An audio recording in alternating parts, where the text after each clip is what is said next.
beautiful, intimate story of God collecting the dust and breathing life into it.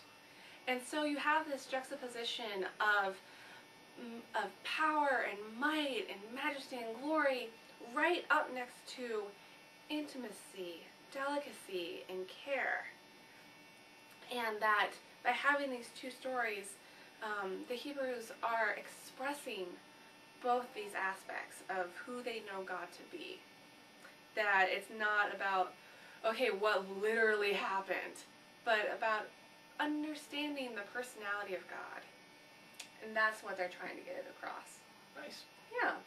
So the big God and the personal God. Yeah, that God is both completely transcendent and immanent. That God is both those things.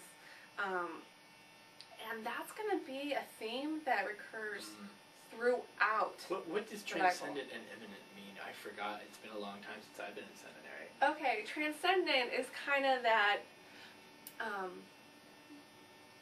big, I can only say transcends. I don't have a better word for it. Larger than life, literally. Yeah. Beyond, bigger than everything that we have. And immanent? Immanent would be like intimate. Huh. Okay? Like very close. Personal. Knowing us. And perhaps personable. And perhaps personable. Yeah, I think Jesus is probably pretty personable. Unless you're a Pharisee. Yeah. Unless you're me. Yeah. Unless he didn't like you. Which doesn't really happen all that often. Only if you're religious. Yeah. That comes later though. Yeah. We'll Watch get to that. The second story that we're going to talk about is the call of Abraham. Where does it happen? This happens in chapter 12. Yes. If you're following along. If you're following along. And it's the start of the Abrahamic cycle, or the Abraham cycle. And cycle is just a term that we use to mean like collection of stories. Good. So we have like 15 chapters about Abraham, and then we're going to have another And you have the outlines. Yeah. Prepared for you. And then we have like 4 chapters about Isaac. So that's all we mean by cycle, is their little chapters. Yeah. So God calls to Abraham. Abraham is kind of an older fellow. 90-something. He's well into his retirement. And one day he gets a call from God that to go into this far-off land. And that through him, there's going to be many generations, and that he's going to be a blessing to the generations, to all people. What? To all people? To all people. Not just his own people? Right. I know, crazy. And so this story kind of has this dual purpose of where the Hebrews get the idea that they are the chosen people. Okay? But not chosen to be like, we're chosen and you're not. No, it's not. Chosen to be. It's not an exclusive chosen in God's only for us, and we have all rights on God, and God's only for us and not for you guys. But more of we've been chosen to be a blessing to everyone else. And that's... You don't hear a lot of that? That's nice. No. That's good stuff. Yeah, that from the very start of kind of, I would almost say religion in a personal way, it's always been open. And it's not this super exclusive kind of faith. One of the great lines we have in our own book of order, which is actually not as bad as you think, we are chosen not just for salvation, but for service.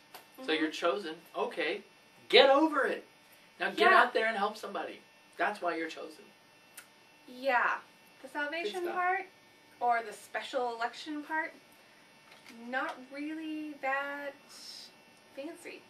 Do something with it. Do something. Yeah. All right, are we good with the call? All right, last story that we want to make sure that you know, and you should know like so many others, but if you only have time for 3, then we want you to know the Joseph story. This is several generations after Abraham, so you have Abraham and Sarah after their names were changed. Then you have Ishmael and Isaac, and Ishmael goes off and starts a whole other people, the Islamic people. Did you know that? It's interesting. And then Isaac marries Rebekah, and then they have 2 children, Esau and Jacob. And then Jacob, through Rebekah's help, steals the blessing of the family, and it's not looking like things are going well for him. It's looking like a dark path. Yeah. But then he also then carries on the family with he actually ends up with 2 wives, which just sounds like a lot of work. That's just from a personal perspective. No offense to anyone. I have a hard enough time with one family, but then we had Rachel and Leah on that one, and then they all have a mess of kids. They have 12 children. The 12 tribes of Israel. 12. Interesting. The last born son on that one, his name is Joseph. Joseph's a punk. He starts out and he feels special. He tells all of his brothers, one day I had a dream. I saw all these little reeds waving in the wind, and then there was one long, tall reed, and they all bowed down to that reed. I think that reed was me, and I think you're going to bow down. How would you feel about that, Nicole? You know, as the youngest child, I like the idea of siblings bowing down to me, but if I was the 11 other brothers, I don't think I'd be down with it. Not so much. Not so much. In fact, you might be mad enough to say, I don't know, dig a pit and throw me into it and leave me for dead.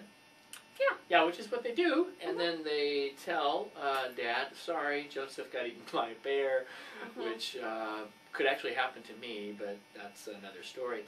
And then Joseph, though, actually escapes, and he goes down to Egypt, and we've got lots of good cartoon versions of this, but he ends up kind of ruling over Egypt, and there's a famine, and he takes control, and it's incredible. And then, years later, all of his brothers wind up going, looking for help, needing a handout. Don't you bet they were wishing they had been nicer to their brother, except they didn't recognize him.